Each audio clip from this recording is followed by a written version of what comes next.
더불어민주당 서울시당이 은평구청장 후보로 김미경 구청장을 단수 추천했습니다. 국민의힘 양천구청장 경선 후보가 확정됐습니다. 이기재, 이종규, 조재현 예비후보가 본선을 티켓을 놓고 경선 경쟁을 벌입니다. 이처럼 여야 모두 지방선거 후보자 공천에 속도를 내는 가운데 공천에서 탈락한 후보들의 반발이 잇따르고 있습니다. 이현찬 더불어민주당 은평구청장 예비후보는 기자회견을 갖고 구청장 후보 단수 추천을 철회하고 공정한 경선 기회를 달라고 촉구했습니다. 양천구 목동 파리공원이 새로운 모습으로 시민들에게 공개됐습니다. 지난 주말 주민들은 9개월 만에 다시 문을 연 파리공원에서 따뜻한 봄 날씨를 만끽했습니다.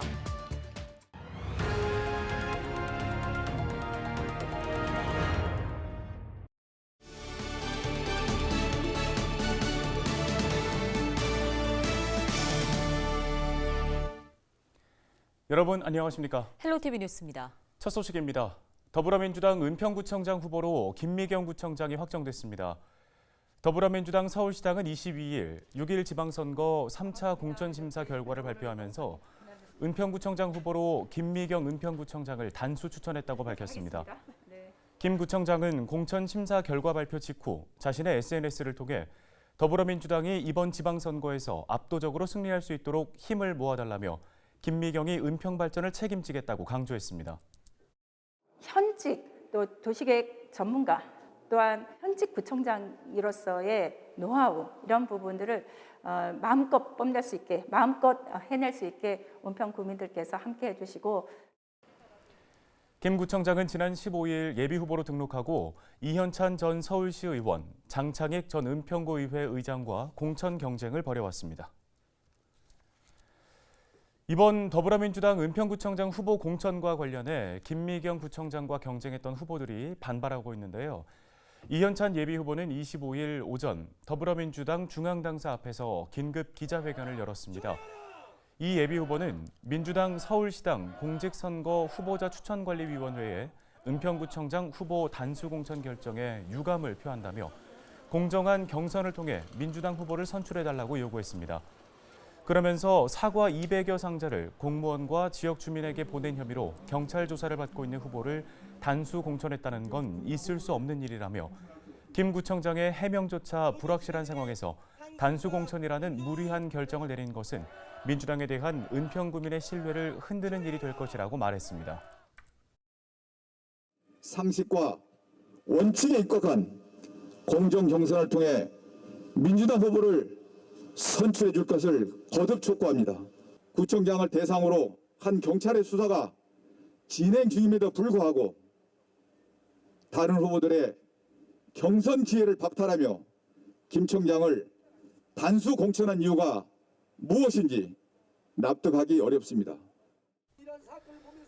25일 기자회견에는 장창익 예비후보도 참석했는데요. 장 예비후보는 민주당의 문전옥답인 은평에서 민주적인 절차가 하나도 지켜지지 않았다며 은평구청장 후보 공천 심사 과정에 문제를 제기했습니다. 이현찬 예비후보는 기자회견에 앞서 24일 더불어민주당 서울시당에 주민 5,400여 명의 서명과 함께 재심을 청구했습니다. 국민의힘 서울시당이 지난 24일 양천구청장 경선 후보 3명을 확정했습니다. 이기재 전 청와대 정무수석실 행정관과 이종규 전 국민의당 서울시 양천구 지역위원장, 조재현 전 조수진 국회의원 보좌관인데요. 국민의힘 서울시당은 100% 일반 유권자 여론조사 방식으로 경선을 진행한다는 방침입니다. 한편 더불어민주당 서울시당은 지난 21일 양천구청장 선거 후보로 김수영 양천구청장을 단수 공천했습니다. 더불어민주당 박주민 의원이 서울시장 출마를 공식 선언했습니다. 박주민 의원은 24일 여의도 공원에서 서울시장 출마 기자회견을 열었는데요.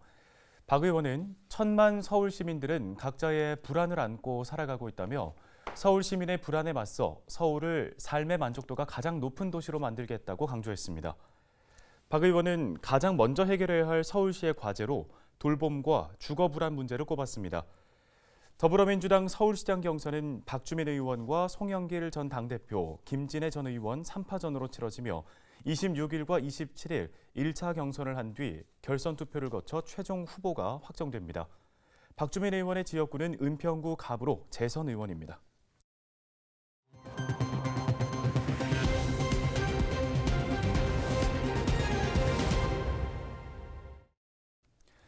저희 LG텔레비전에서 우리 동네 희망 공약을 받고 있습니다. 지방선거 후보자들에게 전달하고 싶은 공약이 있다면 헬로 서울 페이스북 페이지나 인스타그램 게시글에 댓글을 달아주시기 바랍니다. 네, 여러분의 의견을 소중히 모아 전달하고 또 추첨을 통해 상품도 드리겠습니다. 많은 참여 부탁드립니다. 다음 소식입니다. 양천구 목동 5대 공원 중 하나죠. 파리공원이 지난 주말 다시 문을 열었습니다. 네, 새롭게 단장한 파리공원에는 분수와 또 주민 커뮤니티 시설 등이 새로 들어섰는데요. 개장 첫날의 모습은 어땠을까요?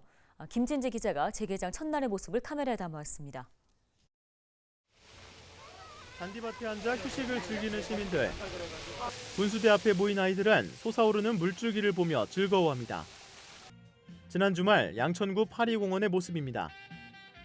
양천구 파리공원이 지난해 8월 공사를 시작한 지 약 9개월 만에 다시 문을 열었습니다. 시민들은 새로 단장한 공원에서 모처럼 따뜻해진 날씨를 만끽했습니다. 공사 기간이 너무 길어가지고 그동안 빨리 와보고 싶었는데 날 좋은 날 개장해서 오니까 날도 좋고 기분도 좋아지네요. 공원도 이렇게 초록초록하니 기분도 좋아지고 많이 기대했었는데 기대한 것만큼 공원도 되게 잘 꾸며놔서 좋은 것 같아요. 재개장에 맞춰 공원에는 와인 전시와 그림 전시를 비롯해 다양한 체험 부스도 마련됐습니다. 파리공원은 지난 1987년 한국과 프랑스의 수교 100주년을 기념해 조성된 공원입니다. 당시 프랑스 파리에는 서울 광장이, 서울에는 파리공원 내에 파리광장이 조성됐는데 구는 공원 내 노후시설 개선을 위해 지난 2020년부터 파리공원 정비 사업을 추진해 왔습니다. 총 사업비는 92억 5천만 원으로 공원에는 커뮤니티 센터와 농구장 등이 새롭게 들어섰습니다. 유아 놀이시설과 보도 블록도 정비됐습니다. 양천구는 노래하는 분수대 조성 등 남은 공사를 다음 달 30일까지 마무리할 예정입니다. 헬로티비 뉴스 김진재입니다. 네, 파리공원 재개장 소식을 전해드렸는데요. 국민의힘 조재현 양천구청장 예비후보가 25일 기자회견을 열고 이 파리공원 부실공사 의혹에 대해서 제기했습니다. 조 예비후보는 파리공원에 대해 곳곳마다 보도블럭이 파손돼 있다며 주민통행에 안전 문제가 발생할 정도라고 지적했습니다. 이어 만약 현역 구청장이 자신의 선거를 위해 무리한 개장을 강행시킨 것이라면 직권 남용의 소지도 상당하다고 강조했습니다. 조 예비후보는 이 같은 내용을 담아 이날 서울시에 감사를 청구했습니다. 신뢰성 문제 때문에 양천구 감사 의뢰하기는 조금 어려울 것 같고요. 뭔가 신속성과 신뢰를 확보하기 위해서는 서울시에다가 감사를 요청하는 것이 가장 빠르고 정확하겠다라는 판단을 하게 돼서 우리 주민들이 궁금해하시는 예산이 제대로 쓰였는지 또 부실공사는 이루어지지 않았는지 이런 부분들을 면밀히 파악해서 우리 국민들에게 보고 드릴 수 있도록 노력을 하도록 하겠습니다. 양천구 공원 녹지과는 이 같은 지적에 대해 당초 지난 2월까지가 공사 기간이었지만 요소수와 철근 수급의 어려움으로 공사가 지연된 것이라고 설명했습니다. 이어 공사 가림막으로 인한 주민 불편을 고려해 추가 공사를 제외한 나머지 공간을 4월 23일부터 개방한 것이라고 덧붙였습니다. 또 안전 문제에 대해서는 파리공원의 경우 안전 검사 대상의 시설이 없으며 공원 개방 전 현장 점검은 모두 마쳤다고 덧붙였습니다. 다음 소식입니다. 서울시가 코로나19 신규 확진자 감소세에 맞춰 임시 선별검사소를 단계적으로 축소한다고 밝혔습니다. 지난주 서울시 임시선별검사소 검사량은 3월 둘째 주 대비 지난주 13% 수준으로 줄어들었습니다. 이에 서울시는 임시선별검사소를 25개 자치구별 한 곳만 남기고 공원이나 체육시설 등에 설치된 검사소는 이달 말까지만 운영하기로 했습니다. 25일 0시 기준 서울시 신규 확진자는 4,763명입니다. 코로나19 사망자는 16명이 추가 발생해 누적 4,504명입니다. 주간 단위 확진자 발생 현황을 보면 지난주 서울에서 발생한 일평균 확진자 수는 14,084명으로 2주 전보다 9,600여 명이 줄었습니다.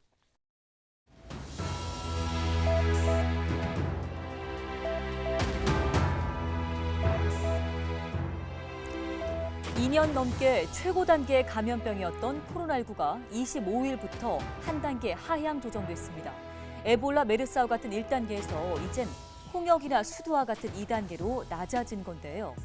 사회적 거리두기가 사실상 해제되는 것이어서 경로당과 노인복지관도 다시 문을 열게 됩니다. 또 칸막이를 사이에 두거나 뛰어앉는다면 다 함께 식사도 가능합니다.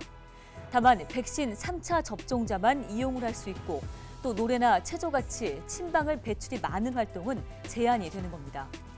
영화관에서는요, 팝콘을 먹을 수 있게 되고요. 실내 경기장에서 역시 치킨과 맥주를 다시 즐길 수 있습니다. KTX와 고속버스 안에서도요, 취식이 가능해집니다. 또 대형마트와 백화점에서는 지정된 구역에서 시식이 가능합니다. 하지만 여전히 많은 확진자가 나오고 있기 때문에 한 달간의 준비 기간에는 확진자의 7일 격리 의무는 그대로 유지됩니다. 또 실내외 마스크 착용은 여전히 의무라는 점 잊지 마시기 바랍니다. 데일리 브리핑이었습니다.